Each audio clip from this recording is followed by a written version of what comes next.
Bienvenidos y gracias por estar con nosotros en este episodio número 16.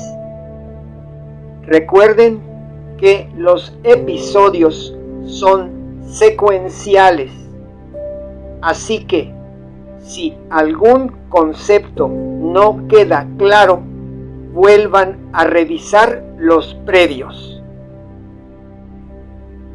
En la lucha entre reinos europeos para una supuesta supremacía, no faltaron los intentos para demostrar también la superioridad intelectual del uno o el otro.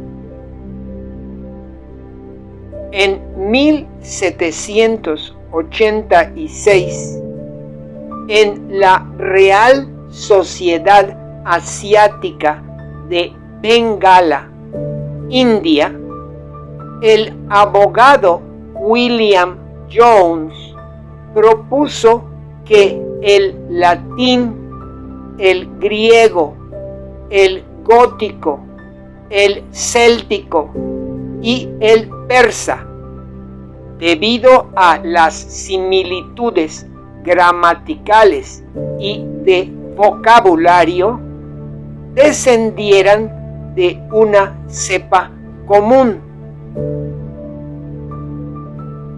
de una lengua posiblemente desaparecida, de la que el sánscrito era el mejor ejemplo. No fue el primero en notar las similitudes, pero fue quien las hizo públicas. Desde 1852, los estudios acerca de la familia lingüística indoeuropea devinieron académicos. Tomó vida la búsqueda de la lengua común ancestral, que en un comienzo fue llamada indoeuropeo o indogermánico, por el hecho que los documentos en sánscrito, aunque fechados por la Edad Media, son recolecciones de memorias orales de pensamientos de alrededor de 1200 a.C., posiblemente de origen pakistaní. Más tarde, el desciframiento de la lengua hitita de Turquía permitió agregarla a las similares a las indoeuropeas, al igual que el ario. En este escenario, la propuesta fue que la lengua ancestral hubiese nacido hacia el noroeste de India, para luego, supuestamente, migrar hacia Europa. Los lingüistas notan que la familia de lenguas indoeuropeas posee la historia más larga en los registros históricos, después de la familia de las lenguas afroasiáticas, que incluyen las semíticas. Paulatinamente se propuso que el indoeuropeo descendiera de una lengua previa, el proto-indoeuropeo, hablado desde 4000 hasta 3000 antes de Cristo, de la que no existe evidencia, pero ha sido reconstruida por los lingüistas y considerada la lengua ancestral común. También se supone que la evidencia se encuentre en inscripciones de lenguas derivadas, como el griego micénico y las lenguas de Anatolia, o sea, el luvio y el hitita. En el segundo caso, parecen haberse encontrado vocablos hititas en textos escritos en lenguas semíticas, como el acadio. Por ende, las teorías del siglo XX mudaron la región de origen de la lengua ancestral común en las estepas al norte del Mar Negro, y estudios más recientes la movieron directamente a Turquía, subrayando que la difusión y sucesiva separación en lenguas afines se dio entre 4000 y 1000 antes de Cristo. Tampoco la separación tiene evidencia histórica que la soporte. Recobra aliento y dale like al canal. Sin embargo, las propuestas institucionales anglosajonas y alemanas no han sido aceptadas por todo lingüista. El más conocido entre los que se oponen es el filólogo italiano Semerano, de finales del siglo XX, que llegó a la conclusión que la hipótesis del indoeuropeo no es plausible después de décadas de estudios de los orígenes de las lenguas europeas. Según él, que encontró miles de términos indoeuropeos en lenguas mesopotámicas, tanto en acadio que sumerio. La teoría del indoeuropeo es una hipótesis mantenida con vida para que sirva a una ideología definida como etnorracista, socioclasista y de castas. Semerano considera que la reconstrucción de la lengua haya creado una lengua inventada, sin una tierra y un pueblo que la haya hablado. Además, el estudioso sugirió considerar e indagar las conexiones con todas las lenguas de regiones aledañas, o sea, las lenguas afroasiáticas y otras, para obtener una visión abierta.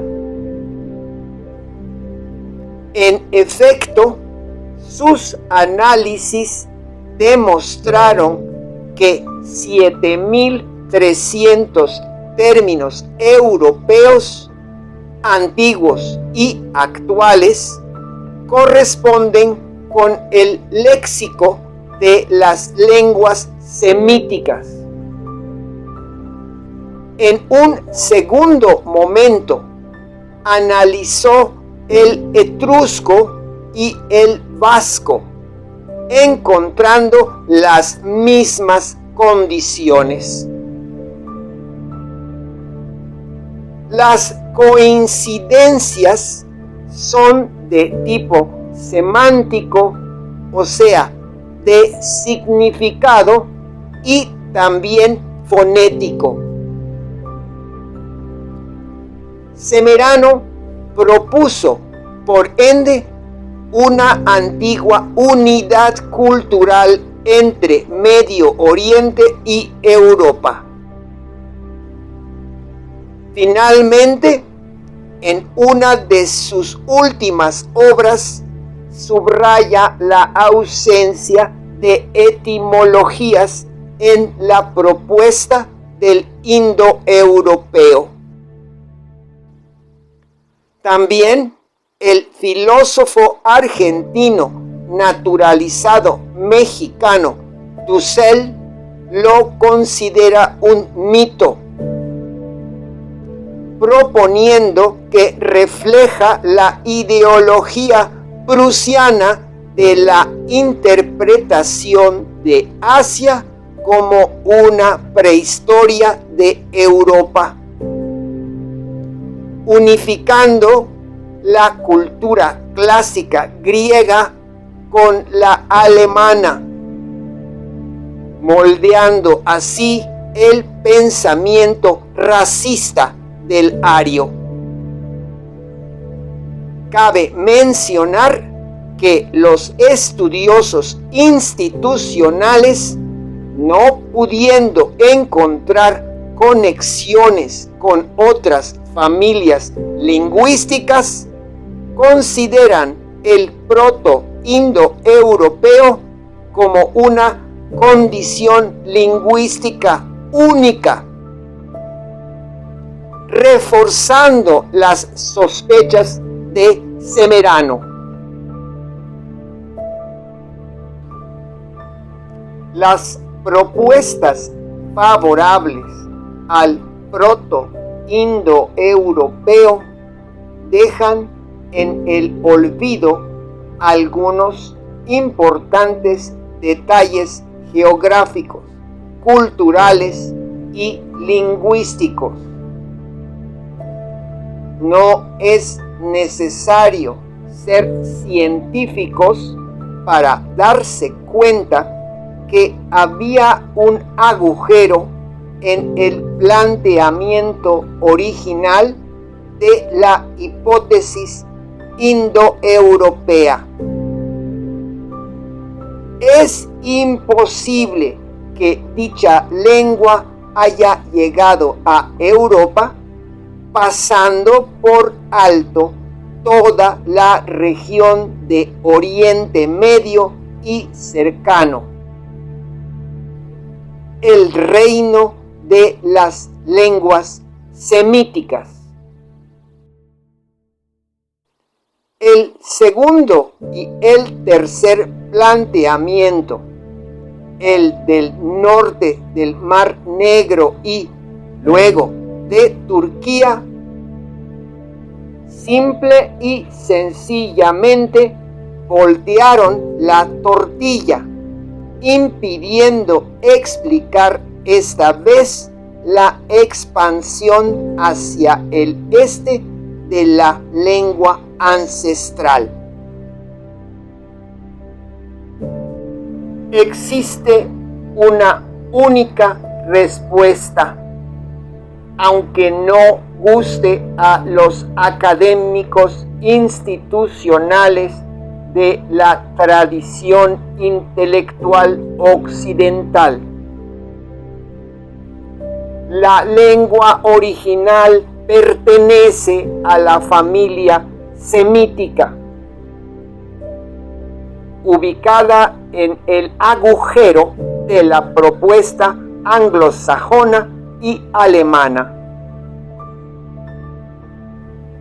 Empero, el espacio no tomado en consideración no se limita a Oriente Medio y cercano, sino que se extiende hacia el sur, incluyendo la península árabe y todo el este de África hasta Tanzania. Si se añaden las regiones que los estudiosos consideran sin evidencia haber recibido lenguas semíticas a lo largo de la historia, hay que incluir todo el norte de África, las islas del mar Mediterráneo y, en tiempos antiguos, parte de la península ibérica. El mapa indica en azul la extensión actual de la lengua árabe, comparada con la hipótesis institucional del área de origen de las lenguas semíticas, marcada en color rojo, y las zonas de supuesta sucesiva expansión, esta vez en color verde. ¿Por qué consideramos tentativo, aunque en parte correcto, el mapa?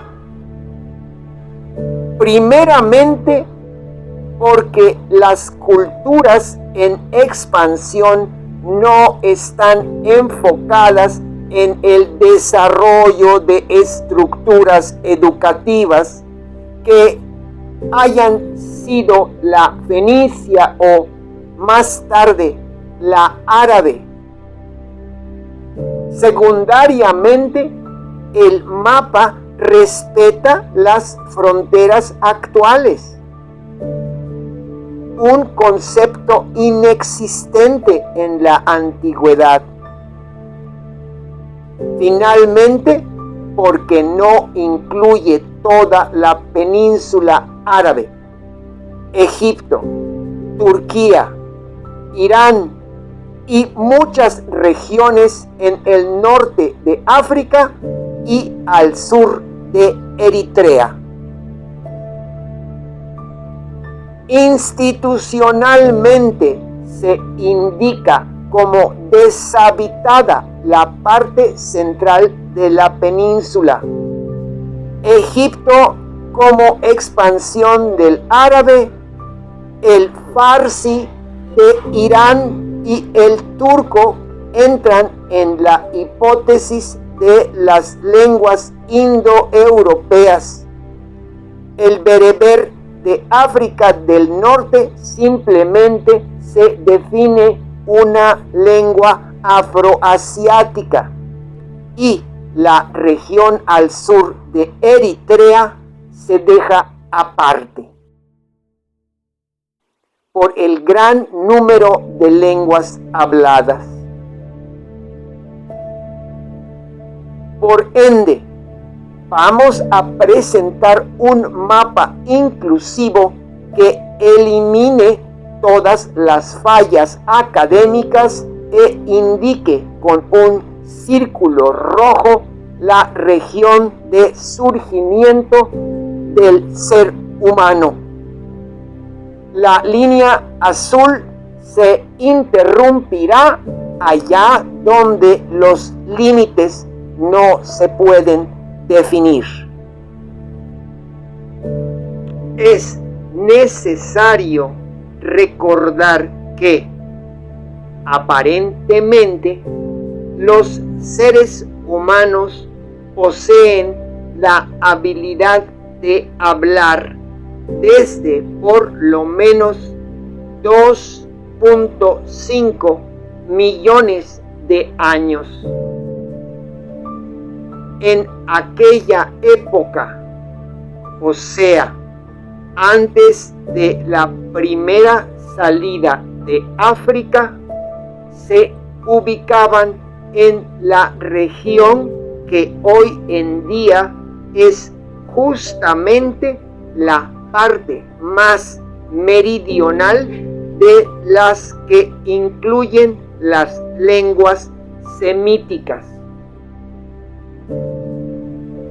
Es sorpresivo que la lengua compartida por todos los seres humanos haya tenido su origen en África.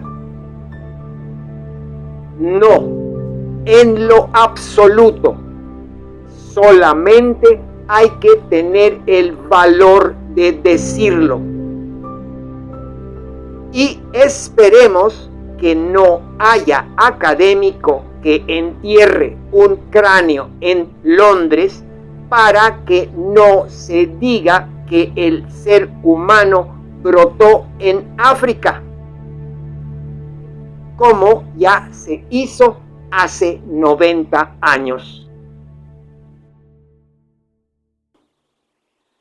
Planteado lo anterior, hay que definir cuál es la lengua,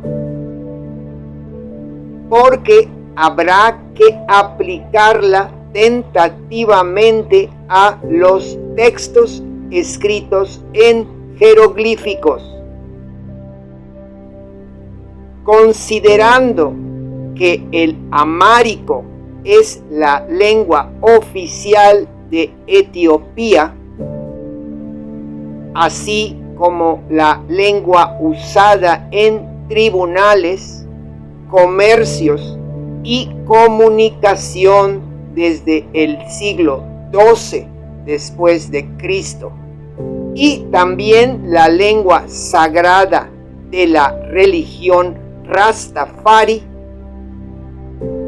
parece ser la más indicada. Empero, su transliteración no ha sido establecida con precisión para que la transformemos en letras romanas.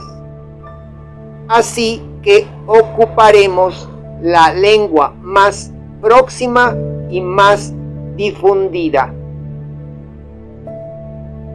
El amárico es muy afín al árabe, el arameo, el hebreo, el maltés, el fenicio antiguo y las lenguas extintas de Mesopotamia.